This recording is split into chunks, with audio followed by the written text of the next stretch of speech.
नमस्कार।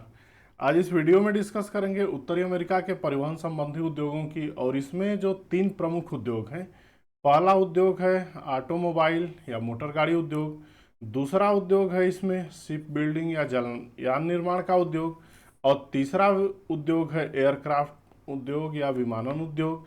तो इसमें जो सबसे पहला उद्योग है यानी ऑटोमोबाइल इंडस्ट्री, तो ऑटोमोबाइल इंडस्ट्री का विकास ग्रेट लेक्स रीजन में शुरू हुआ। और ग्रेट लेक्स रीजन में भी जो इरी झील है, इरी झील के दक्षिणवर्ती भाग में ये सबसे पहले प्रारंभ हुआ। तो इरी झील यहाँ पे देख सकते हैं, ग्रेट लेक्स, ये सुपीरियर झील, सुपीरियर झील के बाद ये मिशिगन झील, ह्यूरन झील, इरी झील और ओंटारियो झील। तो इरी के साउदर्न भाग में ये सबसे पहले प्रारंभ हुआ। और यहाँ प्रारंभ होने और इस उद्योग के स्थापित होने के जो प्रमुख औद्योगिक कारण थे कि ये क्षेत्र बहुत पहले से ही लोहा और इस्पात का केंद्र रहा है। लोहे इस्पात के केंद्र के साथ साथ यहाँ पे पूंजी और तकनीक का बहुत ही ऊंचा स्तर रहा है। और नगरीकरण की प्रक्रिया इस क्षेत्र में बहुत प्रारंभ से ही रही है। तो उच्च नगरीकरण के कारण यहाँ पे गाड़ियों की बहुत ही ज़्यादा मांग हुई। इसके कारण ये क्षेत्र मोटर गाड़ी उद्योग का बहुत ही प्रमुख उत्पादक क्षेत्र बना। और इसमें एक बहुत ही फेमस जगह है डेट्रॉयट, और डेट्रॉयट की लोकेशन इरी झील के दक्षिण में है। यह शहर प्रारंभ से ही बड़ी कंपनियों का केंद्र रहा है। यहाँ पे सबसे पहले olds motor, general motor, Chrysler corporation और फोर्ड, ये सारी कंपनियां यहाँ पे काम कर रही हैं। वर्तमान में भी इस क्षेत्र में लगभग पूरे अमेरिका की 1/3 गाड़ियां संयोजन की जाती हैं, उनको जोड़ा जाता है। और बाकी कुछ जगहों पे विकेंद्रीकृत तरीके से गाड़ियों का उत्पादन किया जाता है। तो प्रमुख उत्पादन केंद्र कौन कौन से हैं? तो ये डेट्रॉयट है, डेट्रॉयट के ही बगल में क्लीवलैंड, और क्लीवलैंड के बारे में हमने पढ़ा था, ये क्लीवलैंड भी लोहा इस्पात उद्योग के सेंटर के रूप में फेमस है। क्लीवलैंड के बाद न्यूयॉर्क, यहाँ पे तटीय क्षेत्र में। न्यूयॉर्क के बाद सेंट लुइस और इंडियानापोलिस। तो सेंट लुइस की लोकेशन यहाँ पे है, इंडियानापोलिस यहाँ पे है। इन सब के साथ शिकागो, शिकागो मिशिगन झील पे है यहाँ पे। डलास रिलेटिवली साउथ में है, अटलांटा यहाँ पे स्थित है। पश्चिमी तट पे भी देख सकते हैं कि दो मुख्य उत्पादक क्षेत्र हैं, लॉस एंजलिस यहाँ पे है और सैन फ्रांसिस्को कुछ उसके उत्तर में है। तो ये कैलिफोर्निया का क्षेत्र है जहाँ पे मोटर गाड़ियों का उत्पादन किया जाता है। इसकी जब टेंडेंसी हम देखते हैं यहाँ पे, तो मोस्टली पूर्वी भाग में ये स्थित है। और कारण क्या है कि डिमांड का जो फैक्टर है, डिमांड के साथ साथ ट्रांसपोर्टेशन, कच्चे माल की उपलब्धता और लोहा इस्पात उद्योगों की अवस्थिति, ये सब कारण हैं कि ये उद्योग मोस्टली पूर्वी भाग में डेवलप हुआ है। अब इसमें जो कनाडा का क्षेत्र है, कनाडा में ऑटोमोबाइल इंडस्ट्री के मुख्यतः 4 क्षेत्र हैं, विंडसर, चैथम और टिलबरी। ये तीनों ही इरी झील के उत्तरी भाग में स्थित हैं। और इनके साथ ओटावा, ओटावा भी इसी क्षेत्र में है।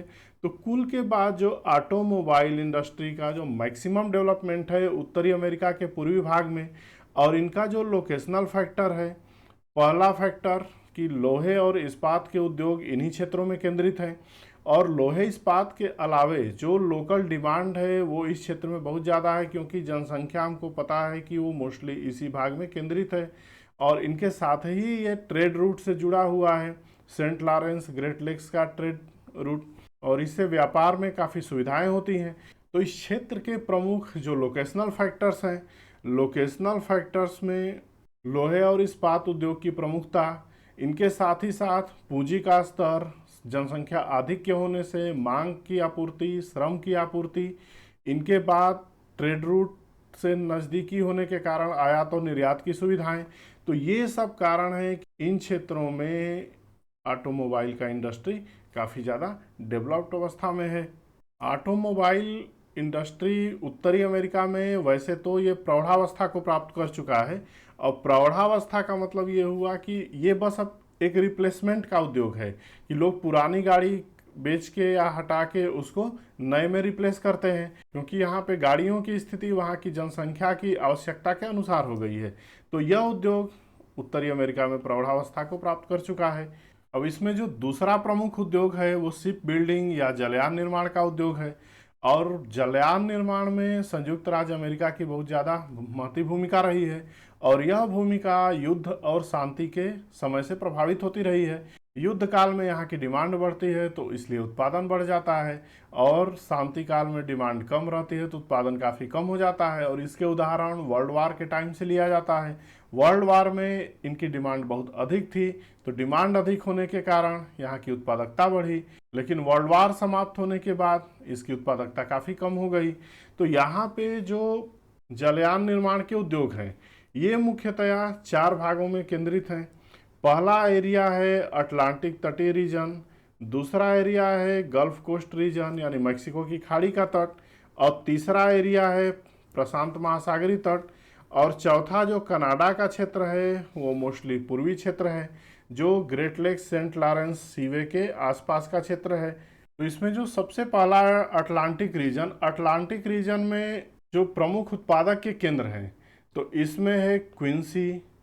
क्विंसी की लोकेशन लगभग यहाँ पे है। क्विंसी के बाद कैम्डेन, कैम्डेन और क्विंसी उत्तरी और पूर्वी अटलांटिक के क्षेत्र में यूएसए के। इसके बाद स्पैरो पॉइंट वो यहीं पे है। स्पैरो पॉइंट के साउथर्न में बाल्टीमोर, और बाल्टीमोर से एकदम साउदर्न एरिया में यहाँ पे है जैक्सनविले।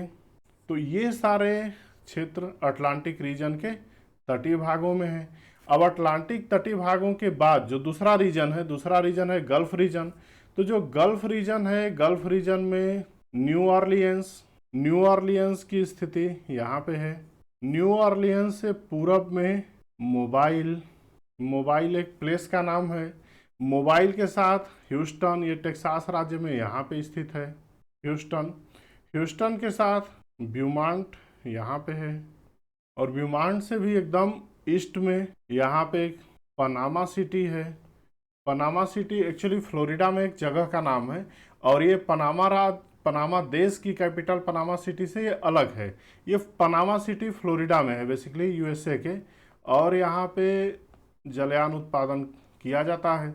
अब जो तीसरा क्षेत्र है पैसिफिक कोस्ट, इसमें Los Angeles, Vancouver, Portland, Richmond, ये 4 सेंटर हैं।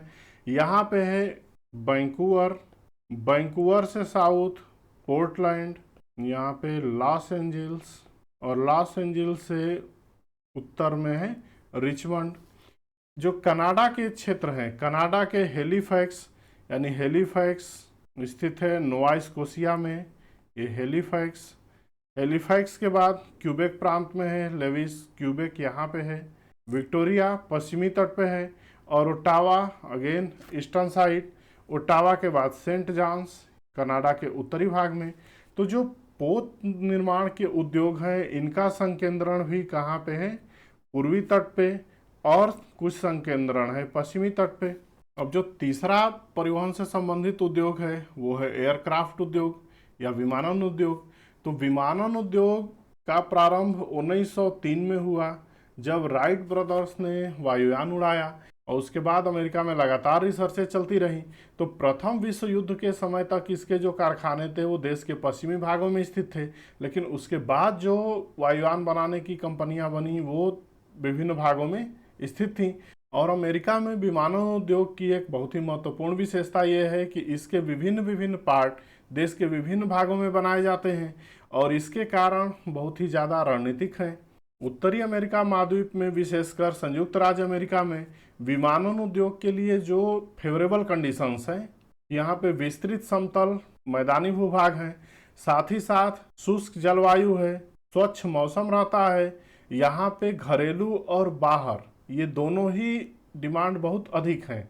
तो अमेरिका में विशेषकर 2 तरह के एयरक्राफ्ट बनाए जाते हैं। एक है नागरिक उड्डयन से संबंधित जो वायु यातायात के काम आते हैं, और दूसरा है वो युद्ध से संबंधित है जैसे लड़ाकू विमान। तो अमेरिका में ये टेक्नोलॉजी सबसे एडवांस्ड है, और ये एयरफोर्स विभिन्न देशों की सेनाएं यूज करती हैं। तो जो विमानन उद्योग के प्रमुख सेंटर्स हैं इसमें हम देख सकते हैं कि लॉस एंजल्स और सियाटल ये दोनों ही पश्चिमी तट पे हैं। यहाँ पे है लॉस एंजल्स, और वैंकूवर के पास है सियाटल। सेंट लुइस यहाँ पे सेंटर्ड है। पोर्ट आर्थर की स्थिति मैक्सिको की खाड़ी के तट पे है, तो ये पोर्ट आर्थर डलास की स्थिति कुछ अंदर में हटके, डलास से पूरब में अटलांटा। बफेलो और बाल्टीमोर की स्थिति ईस्टर्न कोस्ट पे है, यहाँ पे बफेलो और यहाँ बाल्टीमोर। तो ये कुछ केंद्र हैं जो संयुक्त राज्य अमेरिका में एयरक्राफ्ट इंडस्ट्री का उत्पादन करते हैं। और कनाडा के जो क्षेत्र हैं मोस्टली ओटावा, ओटावा की स्थिति यहाँ पे, क्यूबेक जस्ट इसके उत्तर में, और मॉन्ट्रियल, मॉन्ट्रियल भी इसी बेल्ट में स्थित है। तो ये उत्तरी अमेरिका में एयरक्राफ्ट उद्योगों का संकेंद्रण हुआ। तो ये देख सकते हैं मोस्टली जो पैटर्न उभर के आता है कि एक तो ये तटीय क्षेत्र है, दूसरा कुछ इंटीरियर का क्षेत्र है और तीसरा पश्चिमी तटीय क्षेत्र है। तो मोस्टली जो भी इंडस्ट्रीज अमेरिका में बनी हुई हैं, चूँकि परिवहन की सुविधाएं बहुत अच्छी हैं, डिमांड अच्छा है, पूंजी की उपलब्धता है, तकनीकी दक्षता है, तो इन सब कारणों से ये सारे उद्योग बने हुए हैं। और जब इनकी लोकेशन को देखते हैं तो ये मोस्टली उत्तरी और पूर्वी भागों में ज़्यादातर संकेंद्रित हैं। और इनका कारण रहा है कि परिवहन सुविधाएं यहाँ बहुत ही ज़्यादा उपलब्ध हैं और परिवहन में भी जल परिवहन बहुत ही उपलब्ध है। तो भारी सामान कहीं भी मूव बहुत ही कम लागत पे किया जा सकता है। तो ये कुछ सामान्य विवरण है उत्तरी अमेरिका में परिवहन उद्योग का। That's all for the day. Thank you.